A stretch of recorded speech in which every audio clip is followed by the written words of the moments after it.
जिस तरह की बारिश के साथ आज मुंबई वाले, महाराष्ट्र वाले उठे हैं, वो बहुत समय से पहले है और बहुत जोरदार है। कैसे देखते हैं आप सबसे पहले ऑनसेट और जिस तरह का मॉनसून प्रोग्रेस हमने पिछले 2 दिनों में आता हुआ देखा? धन्यवाद मनीषा। महाराष्ट्र कोंकण तट की बात करें तो मुंबई से पहले उसके नीचे वाले जो क्षेत्र हैं, रत्नागिरी, सिंधुदुर्ग, उसमें भारी वर्षा पहले भी हुई है। हालांकि मुंबई, हाँ, पिछले 2-3 दिन में कुछ मॉडरेट शावर्स ही हुए।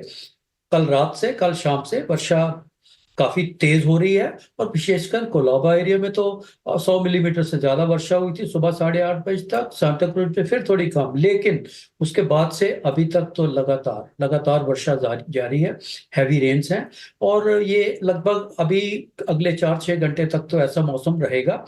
और कल के दिन में थोड़ी सी स्लो डाउन हो जाएगी, थोड़ी रेंज, लेकिन दक्षिणी भागों में एक बार फिर से वहां ऐसे ही रहेगा। जो मैंने जैसा कहा, पहले भी जिक्र किया, रत्नागिरी, सिंधुदुर्ग एरिया, उन क्षेत्रों में कल भी रहेगी। परसों के बाद बदलाव होगा और सामान्य जो मुंबई वेदर होता है उसमें वो हमें देखने को मिलेगा। पर लेकिन तब तक तो अभी तो मानसून के बिल्कुल परिस्थितियां बनी हुई हैं। किसी भी समय अनाउंस हो सकता है कि मुंबई में भी मानसून आ गया, और अगर आ जाता है, अनाउंसमेंट होती है, तो वो सबसे जल्दी मानसून होगा मुंबई में। 29 मई से पहले तो मुंबई में कभी मानसून नहीं आया, पर अगर ऐसा होता है, जिसकी बहुत बड़ी संभावना है, उसके कारण मुंबई में मानसून बहुत अर्ली दस्तक देगा। और मौसम में जरूर सुधार होगा, जैसे मैंने बोला, कल के बाद और ज्यादा उम्मीद कर सकते हैं मौसम में सुधार की। और मुंबई में, महाराष्ट्र में भी लगभग लगभग 35 साल पहले इतनी जल्दी मानसून आया था कभी, और जो कि कल ही बिल्कुल जो दक्षिणी टिप है महाराष्ट्र का, उसमें भी, गोवा के बाद, उसमें भी मानसून ने दस्तक दी है। तो ये सब कुछ फर्स्ट टाइम इस मानसून की स्पेशलिटीज हैं, पिक्यूलियरिटीज हैं, काफी काफी, और भी बहुत सारे एस्पेक्ट हैं जिसको हम बाद में कभी डिस्कस जरूर करेंगे। जी जी, मिस्टर शर्मा, जैसे आपने कहा अर्ली ऑनसेट है, बहुत ही जोरदार ऑनसेट है, लेकिन क्या ये प्रोग्रेस आगे जारी रहेगी? क्योंकि आपने बोला कि 28 मई के बाद थोड़ा सा हम ईजिंग ऑफ यहाँ पर आता हुआ देखेंगे। यूजुअली हम देखते हैं कि 8 जुलाई तक यूजुअली मानसून पूरी कंट्री कवर कर देता है। क्या हम वो डेट्स भी यहाँ पर पहले अचीव होता हुआ देखेंगे? देखिए, कुछ दिन पहले हम चर्चा कर रहे थे कि मानसून क्या 2009 में जैसे 23 मई तक पहुंचा था, उससे कुछ फेरबदल होने की कुछ संभावना है, लेकिन वो तो नहीं हुई। 2009 में 23 मई को आया था। सबसे अर्ली मानसून अगर 1947 से लेके आप चलें तो वो 1972 में था, 1972 में 17 मई को। मनीषा, दोनों ही साल, 17 मई को भी जब आया 72 में, और 23 मई को 2009 में, दोनों ही सीवियर ड्राउट ईयर्स थे। ये बात अलग है कि दोनों ही अल्नीनो ईयर भी थे। तो अच्छी बात यह है कि इस बार कम से कम एनसो न्यूट्रल है। तो मानसून अगर जल्दी आ गया है तो उसके उसकी जो स्टडी पेस है वो बने रहने की संभावना जरूर रहेगी। आने वाले दिनों में, अभी 1 सप्ताह तक तो एक्टिविटी रहेगी। हालांकि मैं कहूंगा कि अगले 3-4 दिन तो ज्यादा एक्टिव रहेंगे, क्योंकि अभी अरबियन सी वाला सिस्टम, जिसने कि महाराष्ट्र में बहुत बारिश दी है, कोंकण में दी है, वो तो थोड़ा धीमा पड़ जाएगा। एक और सिस्टम बंगाल की खाड़ी में बनेगा, 26-27 के आसपास बनेगा। परसों तो बन ही जाएगा लो प्रेशर एरिया सर्कुलेशन। उसके कारण एक बार फिर से एक्टिविटी, और इस बार जब भी बंगाल की खाड़ी में सिस्टम बनता है तो पश्चिमी तट पर केरल समेत, कर्नाटक समेत, कोंकण समेत एक्टिविटी बढ़ जाती है। उसके साथ साथ जो पश्चिमी पूर्वी तट है, उड़ीसा और उसके आसपास के जो क्षेत्र हैं, तटवर्ती क्षेत्र हैं, उनमें भी एक्टिविटी बढ़ जाएगी। तो कुल मिला के 1 सप्ताह तक तो अभी मानसून एक्टिव रहेगा, काफी अच्छा रहेगा। लेकिन 2 जून के बाद से उसमें थोड़ी स्लो डाउन जरूर हो जाएगा। मैंने पहले भी कहा, एक बार जरूर बताया था ऐसा, कि मानसून का पेस एक बार ऑनसेट होने के बाद उसमें थोड़ी कमी आएगी। वो स्लो डाउन हो जाएगा, स्लगिश भी हो जाएगा।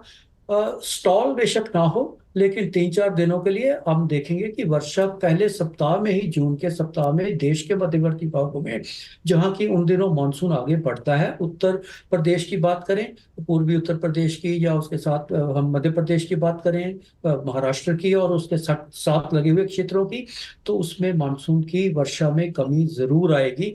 हालांकि कमी इसलिए ज्यादा नहीं होगी, मैंने उन दिनों ना, नॉर्मल जो रेनफॉल होता है मानसून का, शुरुआती जो 10 दिन होते हैं, उसमें केवल केवल डेली बेसिस पे 3 मिलीमीटर 4 मिलीमीटर इतनी ही वर्षा होती है। तो इसलिए कोई बहुत ज्यादा लार्ज डेफिशिएंसी नहीं देखने को मिलेगी, क्योंकि अगर शुरुआती दिनों में लार्ज डेफिशिएंसी हो जाए, जैसे जैसे बढ़ती है उसको कैचअप करना बड़ा मुश्किल हो जाता है। जून वैसे भी करेक्ट। सबसे लीस्ट रेनियस मंथ है।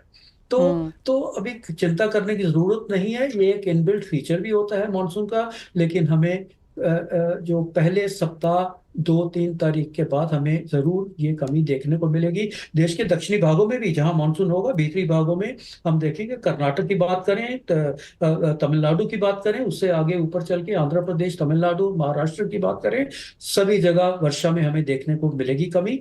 तटवर्ती क्षेत्रों में थोड़ा मौसम ठीक रह सकता है। अभी अगले 3-4 दिनों के लिए केरल में भारी वर्षा की उम्मीद की जा सकती है, नॉर्थ ईस्ट इंडिया में। तो मानसून का मिजाज वैसे भी लगातार हर 4 महीने की जर्नी है, एक साथ तो नहीं रहता है। लेकिन जून का महीना क्रूशियल रहता है, क्योंकि खरीफ फसल की जो है उसकी सोइंग बुआई स्टार्ट हो जाती है। जी हाँ, उसके चलते। सो मिस्टर शर्मा, जून कैसा देखते हैं फिर आप? कितनी परसेंटेज ऑफ एलपीए जून में देखते हैं, और जुलाई अगस्त को लेकर अभी क्या सेंस है? देखिए, हमने पहले भी अनुमान जो जून का दिया हुआ है 96% का, और मैंने कहा कि लीस्ट रेनियस मंथ है मानसून का। तो अभी भी अनुमान वही है कि क्योंकि मानसून का प्रोसेस थोड़ा स्लो डाउन हो जाएगा मध्यवर्ती भागों में जब तक पहुंचेगा, और जो देश के उत्तरी भाग है, पश्चिमी भाग है, गुजरात समेत राजस्थान के जो क्षेत्र हैं, उसमें मानसून को पहुंचने में थोड़ी सी दिक्कत जरूर आती है, क्योंकि जितना दूरी बे ऑफ बंगाल जो करंट होती है या अरब सागर से दूरी बनती है, उसको उतना ज्यादा पुश मिलने में थोड़ी दिक्कत आती है। और ज्यादातर जो राजस्थान के पश्चिमी क्षेत्र, पंजाब, हरियाणा, उसमें मानसून कोई अच्छा वेस्टर्न डिस्टर्बेंस आ जाए वही खींचता है मानसून करंट को, उसके कारण आता है मानसून। जम्मू कश्मीर, हिमाचल प्रदेश की बात करें, उसी से ही मानसून आता है। अकेले दम पर जो मानसून करंट है वो वहां नहीं पहुंच पाता है। तो इसलिए वो हमें देखना पड़ेगा, उसके बारे में तो अभी से कहना आप शायद थोड़ा जल्दी होगा जी। Point taken. लेकिन आपने कहा जून में 96% ऑफ एलपीए रह सकता है। जुलाई एंड अगस्त जो कि क्रूशियल महीने हैं, और जिस तरह से 103 स्काईमेट का, 105 आईएमडी की तरफ से मॉनसून का फोरकास्ट है, ये एज ऑफ नाउ मान के चला जा सकता है कि जुलाई अगस्त बेहतर होंगे? जी हाँ, बिल्कुल जुलाई और अगस्त बेहतर होंगे, और बेहतर विशेषकर उन क्षेत्रों के लिए कोर मानसून जोन जो होता है, जो मानसून रेनफेड मानसून डिपेंडेंट हैं, उन क्षेत्रों में अच्छी वर्षा होगी। मैं बात कर रहा हूँ महाराष्ट्र के काफी सारे क्षेत्रों की, सभी क्षेत्रों की, सभी सब डिवीजन, चाहे विदर्भ, मराठवाड़ा, मध्य महाराष्ट्र, हम गुजरात की बात करें अच्छी होगी, मध्य प्रदेश की बात करें। जुलाई और अगस्त 2 महीने रेनियस मंथ भी और क्रूशियल भी बहुत रहते हैं खेती बाड़ी के पॉइंट ऑफ व्यू से। तो हमें जून में तो जब वो वर्षा कम हो जाती है, थोड़ी सी कोई चिंता की बात उसमें भी नहीं रहेगी। लेकिन जो रेनियस मंथ जुलाई और अगस्त हैं, हमें एक अच्छा डिस्ट्रीब्यूशन देखने को मिलेगा देश के उन भागों में, विशेषकर जैसे मैंने कहा मध्यवर्ती भागों में भी, और देश के उत्तरी भागों में भी। तब तक मानसून दस्तक दे देगा, एक अच्छा मानसून हमें देखने को मिलेगा मोस्ट ऑफ द एरियाज।